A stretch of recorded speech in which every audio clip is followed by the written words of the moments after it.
সরকারি অর্থায়নে বাস্তবায়নাধীন খেলার মাঠ দখল করে হাল চাষ ও কাঁটাতারের বেড়া নির্মাণের প্রতিবাদে মানববন্ধন করেছেন এলাকাবাসী।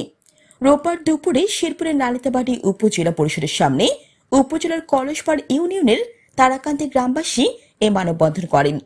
এই সময় তারা জানান, সরকারের খাস খতিয়ানভুক্ত 2 একর 68% জমি ভ্রাম্যমাণ আদালতের মাধ্যমে উদ্ধার করে খেলাধুলার উপযোগী করতে সম্প্রতি প্রকল্পের মাধ্যমে মাটি ভরাট ও মঞ্চ বানানোর কাজ চলছিল, কিন্তু স্থানীয় সরকারি অর্থায়নে বাস্তবায়নাধীন খেলার মাঠ দখল করে হাল চাষ ও কাঁটাতারের বেড়া নির্মাণের প্রতিবাদে মানববন্ধন করেছেন এলাকাবাসী। রোববার দুপুরে রুবেল মিয়া শুক্রবার বিকেলে ট্রাক্টর দিয়ে ওই মাঠ চাষ করে ফেলে। পরদিন শনিবার কাঁটাতারের বেড়া নির্মাণ করে মাঠ দখল নিয়ে বর্তমানে আমান আবাদের প্রস্তুতি নিয়েছে। মানববন্ধনে শফিকুল ইসলাম তালুকদার রিপন, মোস্তাফিজুর রহমান মিলন, নাদিম উদ্দিন, রফিকুল ইসলাম মিন্টু, সারোয়ার হোসেন, আমজাদ হোসেন বক্তব্য রাখেন।